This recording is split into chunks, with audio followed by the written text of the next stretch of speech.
We are back here on Power Breakfast. March 8th marks International Women's Day, and today we are celebrating women's achievements. We're also calling for gender equality. That's what the day is all about. It's marked in various ways around the world, be it through talks, through marches, through your social media. And here on Power Breakfast, we are going to have a chat with some phenomenal women who are going to tell us what they have been doing to both recognize women in their communities who are achieving, and also to help women along. So I'm going to have our guests go ahead and introduce themselves, and we will have a little chat. We'll start here. Mudhoni. Good morning. Morning. My name is Mudhoni Momo, and I am a director at Gogaga Experiential and the founder of Zuri Awards. Zuri Awards is an award that profiles women who are doing phenomenal things in their communities. These are women from the age of even 19, out of what we've seen, until as old as they come. Yes. This is our second year running that we've been doing Zuri Awards, and it's been a pleasure working with all these women and telling their stories. And I'm sure you've heard some great stories as well. Oh, you have no idea. You have no idea. It's, all right. It's amazing. It's amazing. These women are amazing. Right. Yes. Well, welcome to Power Breakfast. Thank you. You brought one of your nominees with you.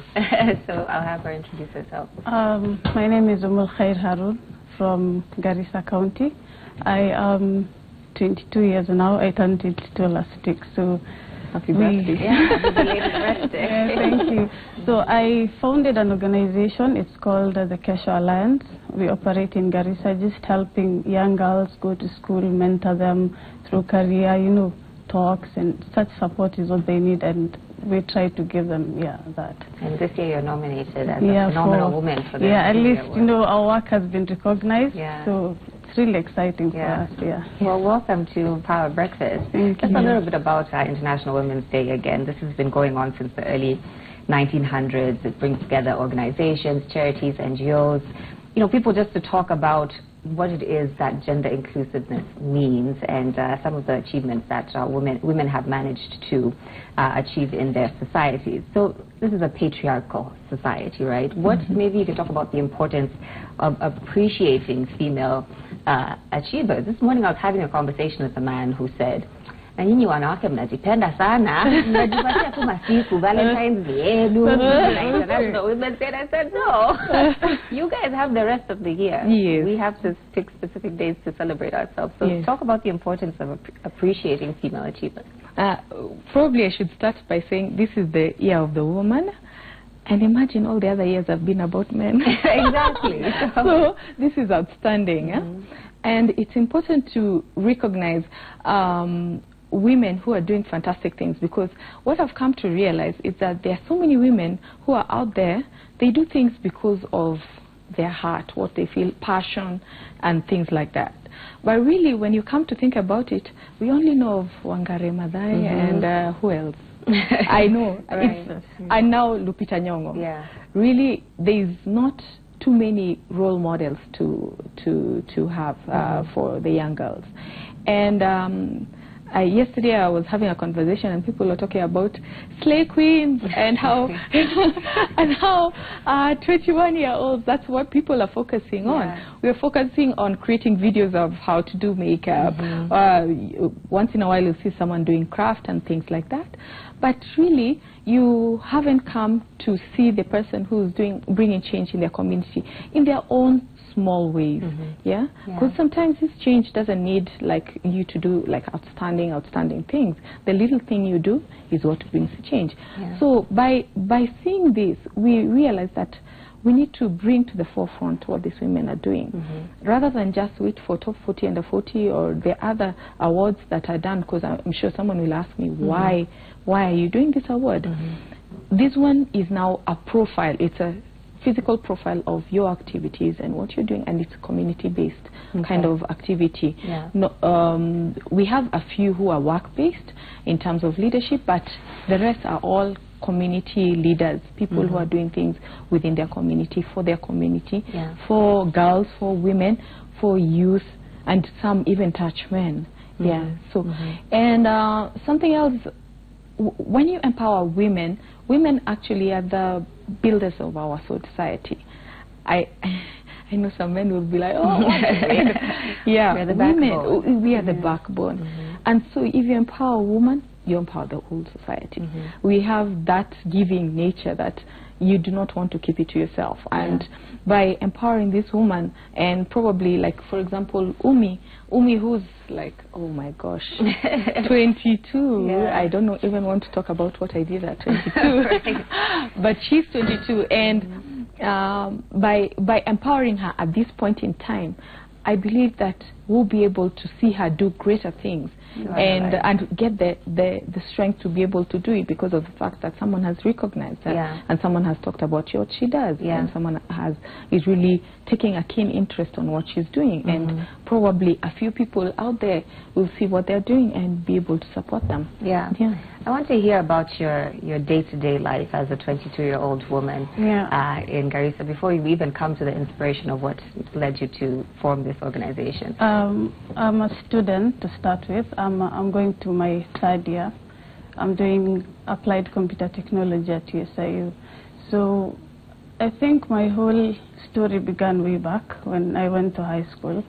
So my dad was a principal back then, and he used to teach. I used to live inside the teachers' quarters and see the daily activities, and I got a chance to go to a national school. And here, back at home, I live inside a school that's supposed to be a national school. But when I compare with the opportunities I have in Alliance, I just didn't see that it matches. So I decided after Form 4, what I'm going to do is just help my people. I really don't care how, but I just have to do something.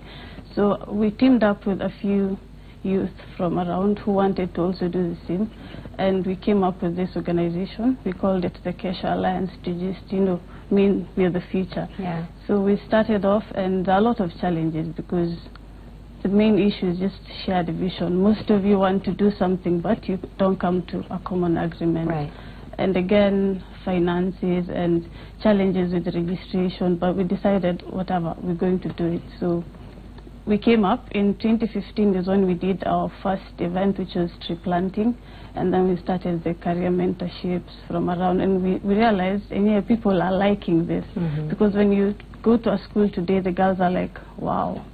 They're like, how old are you? I'm 19, just a Form 4. So you found that people were receptive to what so especially the girls, because like this is what they never had.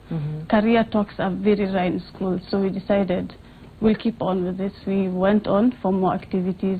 We even got invites from schools to come and do more, and then that gave us courage. And then, there are people like her who are giving us more opportunities. It's really, I will say it's hard, but when you realize the impact you're having on people, that gives you more oomph to do more. Is this a passion that you've had since you were a young girl? Did you see other examples of people doing similar things to what you're doing? My main role model, I always say, is my mom. In as much as she, back then I used to think she's really tough on me, but then when I grew up is when I realized this is what I needed, and she has mentored me to be who I am today. My dad also. And my name is interesting in a way. I'm called Khair. So I was born in 1996 when there's an organization called Humankind Kenya, founded by our current MP from Ijara. So she came with the organization, built a school and called it Khair, and that's when I was born at that time. So she came and decided this one is going to be called Khair. And interestingly, the same route she's taken is what I see is where I'm headed, and she's also part of my inspiration because she founded Womankind, built a school, helped a lot of girls, and being a woman, she's the first Somali MP from our area. So I really look up to her a lot, and it inspires me. So apart from my parents, she also has a big role on my life. Maybe she doesn't know, but she knows now. She knows now, And hopefully you'll be an inspiration to others coming after you as well. That's my goal, So when you talk to us about Zuri Awards, you said this is the second year running. I'm sure you've encountered some incredible women, some incredible stories. Maybe you can give us a couple of highlights from the awards from last year. Last year, being our first year, our expectations were not that high. We were like, let's see where this takes us. We got 51 entries for the Zuri Awards. Out of that, we shortlisted 15, And of the 15, we got 5 winners. The categories were corporate, NGO, impact, leadership, and innovation. Probably I can talk about, let me talk about all in a snippet. The Innovation Awards winner was, she's called Winfred Buya. She's also her age mate. Wow. Yes. For young people. Yes. I think because of the media of choice, we used social media. Right. So it attracted more younger people than the older people. Though we hope to get partnerships with media houses and be able to reach the grassroots there and probably talk on radio and things like that. That would be able to reach even a wider audience. Yeah. So Winfred Buya started an organization within her school. She was in university, and one of her friends was a student mom, and she because of the fact that she doesn't have resources and things like that, she left her little baby in her room, which is what they normally do, and the baby got burnt. So by the fact that that child really had to go through so much because of the fact that there is no enabling environment for them, she decided to form her organization that's called Empower Her. Empower Her essentially tries to get ways, fast policies that will be able to help the girls, because they are already there. It's not that they're encouraging girls to get pregnant in university, no. Yeah. But because of the fact that they already are there and they need some support, she's trying to create an environment that they'll be able to still go to school and have their children. Most of those girls don't even talk to their parents and tell them that I have a child or anything. They actually take turns to go home for holiday. So for example, if it's the 3 of us, we decide you go for 2 days. So I have your child. So you go to see your parents and smile, and then come back. They don't know you have a child. Then we do the same thing. We just keep shifting, and they try to help. Because of her initiative, they try to support each other by at least aligning their schedules and saying, okay, if you're free at this time, can you take care of my child? And then when I'm free, I take care of your child. But there's been a bill on having daycares in school, in institutions, for women to be able to have fast breastfeed their children, and also have a safe area that the children can stay. And the lecturers are going to benefit from that. So what she's trying to do is to make sure that also the girls who are in school can benefit from that. So it's not that they're creating a totally different space, but just let them also be able to use that. Wow, that's a really incredible story. Yes. And I want to come back to you and ask you, because you said you're in USIU. Yeah. How do you reconcile those two worlds of you being in USIU and, being exposed to what you're exposed to there, and then, also having your organization back home and being a young person, because we can't ignore that fact that you have all these different types of influences coming in your life. How do you still stand strong and maintain your mission of I'm going to get people together to help? Yeah. So I always say youth are the main agents of change. So when I decided I'm going to do this, I knew I wouldn't do it alone. So, I started class in 2016 May semester. So before then I was free much of the time. That's when I really worked on, bringing the organization up and got a lot of interest from youth my age. So when I started class, it was pretty much easy to just come now to Nairobi and continue with my studies, because I know back there are guys who are doing the work. Yeah. So they just come, we have a meeting once in a while, draw our activities, and then we go do them. So that weekend when we have projects, I go oversee and then come back to school. Wow. It's not easy, but then you have to, because you can't just always focus on school and then realize your people are missing out. Do you think people have a misconception of your age group, of your interests, of your vision? I'll say, so far, being a young girl who wants to do all these things, the reception is not as bad as I thought it would be. Because, it's a patriarchal society, and most of the time when women come up to do these things, it looks just so off. But then I'd say things are changing, in as much as we still have the challenges and GBV is still there, but I don't think it has affected our organization as such, and especially, most of the time they're very supportive. And, That's encouraging to hear. Mudhoni, as you're hearing some of these stories of these incredible women that you are nominating and awarding for the Zuri Awards, what are the biggest challenges that you hear them talking about or having faced in their journey? Okay, like for example, Umi, one of the biggest challenges is financing for her, and the fact that she's trying to bring students to work on, probably just let her talk about that, so that you can understand where I'm coming. Okay, go ahead. So we, in as much as we realized there are so many challenges, the main issue, especially on girls dropping out of school, is just lack of resources. The parents maybe want them to go to school, but they don't have the fees. So what happens to that girl? She stays behind, and then now she becomes a victim of all this gender-based violence. So we decided we're coming up with a campaign called Student-to-Student Sponsorship, where it just entails a student like me and you sacrificing maybe your lunch and breakfast, and then you deposit with our accounts. So that money now goes directly to girls from marginalized communities, Garissa, Wajir, Mandera. And we also partnered with a school called Daraja early this year, and we took 2 girls from Garissa to Daraja Academy in Laikipia. It was hard. Convincing a dad, telling him your daughter is leaving Garissa, she's going to a school, you know, in a place you've never heard of, and I'm like, why are you doing that? Why not here? But I'm telling them these exposures are good for them, because look at where I am right now.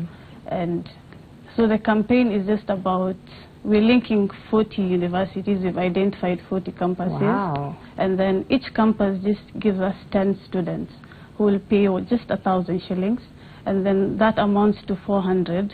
At the end of 4 years, you're a student, maybe you started first year, joined the campaign. After 4 years, you've only paid 4,000 shillings, but you've educated 6 girls with 4,000. You've mentored them, because when you become a sponsor with our accounts, you also assigned a student. You're going to mentor, be their academic parent, follow up on them.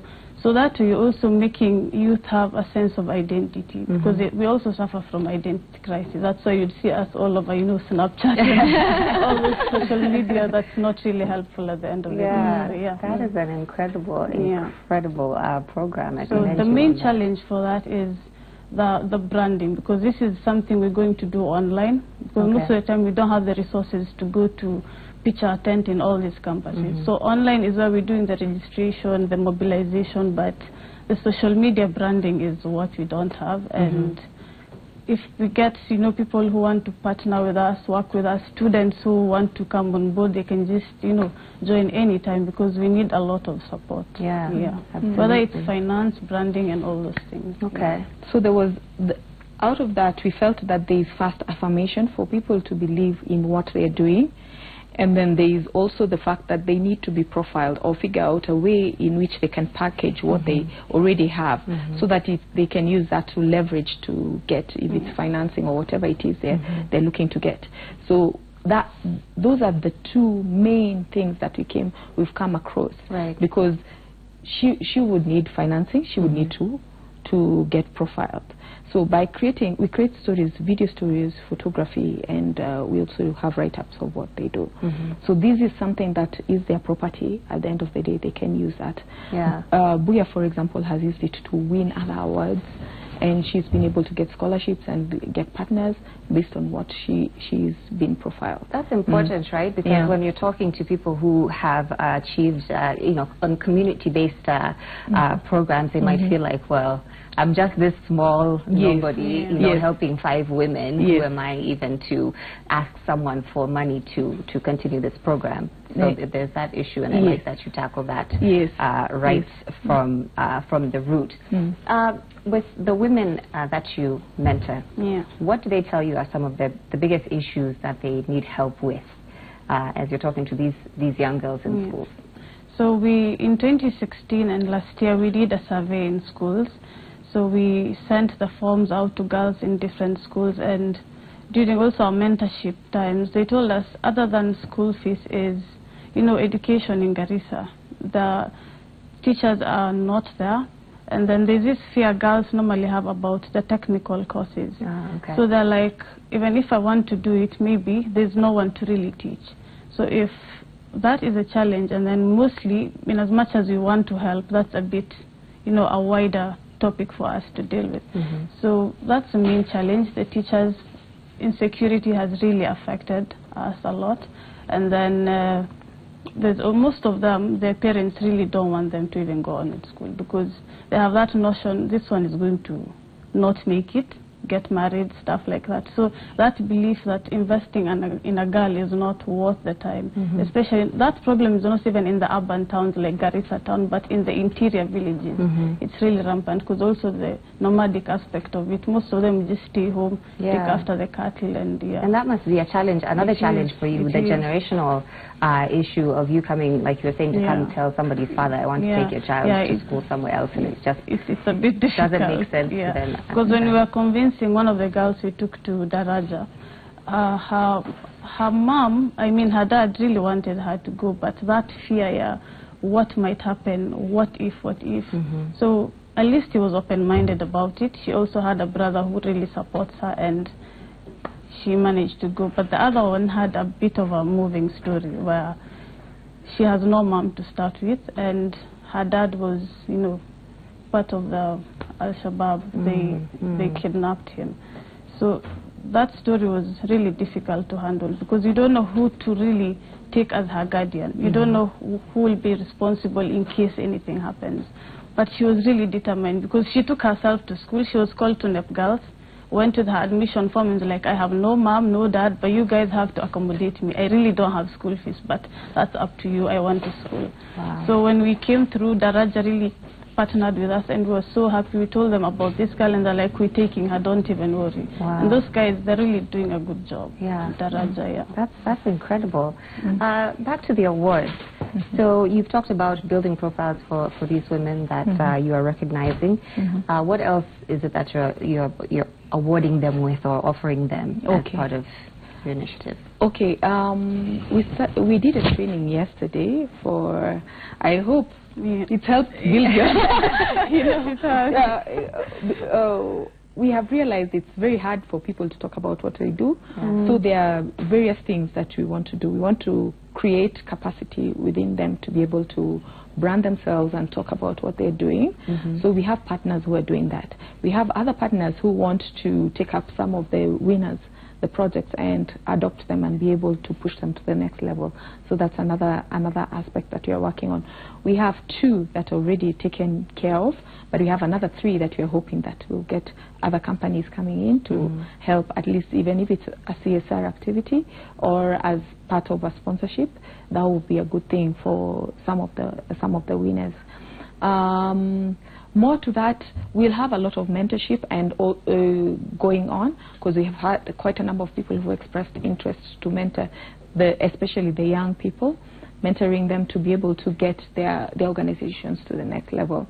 There's one company that's interested in making sure that some of these success stories do not fail because of the different, you come across things like organizational structures. There's different ways in which they work around the organization that come and hinder how they operate. And if this cannot be addressed at a very early age, you come and find out that most of the organizations that they'll end up, because most of them will be non-governmental organizations or social businesses. So most of these will fail in a very short time. So there's ACAD that are going to work together with us to make sure that at least the background of the backbone of what they're doing is taken care of. So it's something that we would want to grow with them. So that next year we'll be giving her success story. We had Buya's success story yesterday. At Hope, at Hot 96, and that was. It was phenomenal. Very powerful. Yes, very so you have powerful. the nominees now. Yes. When are you announcing the winners? We are announcing tomorrow. Yes, tomorrow is the big day. Is there a voting process? Can I vote for her? No, you can. I can. You can. Unfortunately. Yes. We had a popularity contest for one of the awards, because the corporates, I don't know why, they don't want to talk about what they're doing in terms of the woman agenda. We got only one organization putting in their entry. I'll encourage them. Yes, they need to talk about what they're doing, because sometimes it's not boasting. It's not. It's going to help other companies also take up the challenge. Yeah, put that as a priority. Put that as a priority by looking at you and looking up to you. Last year we had Safaricom and Intel who are doing phenomenal things in terms of women. But this year we've not got anyone coming to the forefront, and So you'd like to see more of that? Yes, I would love to see them coming, taking up the challenge. So because of that, we removed that particular aspect from category. that category, and we got a People's Choice Award. I'm not saying that they were not good stories. They are fantastic stories. They're fantastic stories. Yeah. But you see, we take them through such a rigorous judging process that by the time you're getting that award, you're really deserving. Yeah. Yes. So I understand. So I'm sure some of the people who are voted for might not have gotten as many votes as we would wish, but their story is more powerful than the other. Yeah. But at the end of the day, we're all winners. Really. Yeah, it's hard to judge charitable people. Yes, because they've already done something more than most people are doing. Exactly. Yes. Umi, so today we're celebrating International Women's Day, and you are an inspiration to so many young people watching, I'm sure. There's this whole aspect, like I was talking of, people feel like I'm too small, I'm too young, I'm too this, I'm too that. We all have excuses when it comes to giving back and, choosing aspects of our community that we can improve. What would be your advice to other young women who are watching you right now of sort of starting where you are and using what you have, because that's exactly what you did? Yeah, because I get the same questions in my inbox. Girls are like, I want to start a CBO and start an NGO. How did you do it? And then I try to remember where I was when I was starting, and I'm thinking, wow, it's not easy. But you can't tell someone that. So I tell them, you go ahead, because this is easy. As long as it's something you have a vision for, just have that look, where will I be in 5 years? How will I have had an impact on people? So once you have that in your head and you really have the urge to do it, I don't think it will be hard, because when I was starting, I was thinking this is going to be difficult, and then I realized it's just a matter of speaking out and just asking, who's interested in this, and then you all come together, because I've noticed youth have a lot of energy. A lot of energy.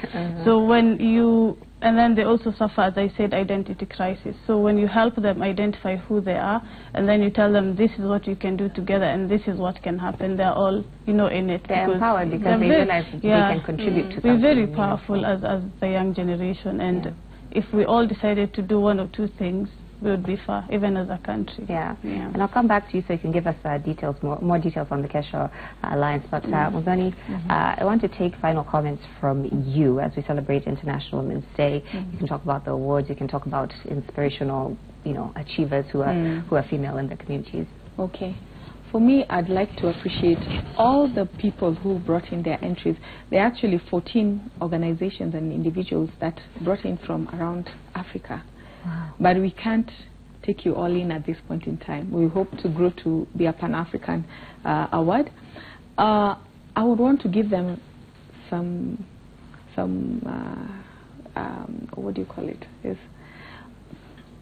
Thank you. Thank you for doing what you're doing. Because without you, we wouldn't be doing what we're doing. Because if I didn't have her story, I didn't have someone else's story, I wouldn't be having anything to do. Yeah, I might not be in a capacity to be able to do what you're doing, but because of what you do, I do what I do. I can appreciate it. So I would want to urge them to keep doing it. Just do it in your own small way. If you feel like you're falling off, get someone to encourage you. And women, please, let's mentor each other. Because I was asking a couple of people, who is your mentor? And then it's always a man's name. Why is he also a mentor? Right. Yeah. Let us also take up the responsibility of mentoring our young girls, mentoring each other, because sometimes it's not really just the young girl who needs that. Also, the other people. So let us let us take the forefront of mentoring each other, so that we can be able to push our agenda to the next level, so that men stop saying that we're always talking about women, because it will be a non-issue, because it's our responsibility and it's the norm. Yes. Can you give us details on your organization for people who want to get involved, people who want to contact you and assist? So we have a Twitter handle at Kesha Alliance. We also have a website, www.keshaalliance.org, a Facebook page, and I would really urge, the youth especially, to come and join us. Students in universities, philanthropists who want to, invest in us, because this is something that I know if we start, we will not even need any more, donors to come and support us, because I think within us, and when you all come as a team, there's a lot that can happen, especially when this student to student sponsorship picks up. A lot of girls, a lot of young kids from Garissa can go to school just through us, without asking for donations from outside. So I just want guys to come on board, especially ladies who want to change their community. They can contact us anytime. We youth like them, so there's nothing anything official, but CVs and stuff like that. So we just need your support, the human resource. Well, I want to congratulate you on your nomination at the Zuri Awards, and just you're doing fantastic work. I can't wait to see in the next 5 years. I'm sure you'll have done amazing things. At that 22, you've done so much. So congratulations, and I wish you all the best. This is International Women's Day. We've been talking about women's achievements and calling for gender equality. The official hashtag of this year's International Women's Day is Press for Progress. And I think from the stories you've heard here today, there are women in our communities doing just that. So reach out to women who are doing amazing things in your community. Congratulate them, appreciate them, and show them some love on this day and in the days to come. We've got more coming up on Power Breakfast. Willis Abu and Chef Ali Mandri are cooking up a storm and are going to be on breakfast tips after this break. Stay with us.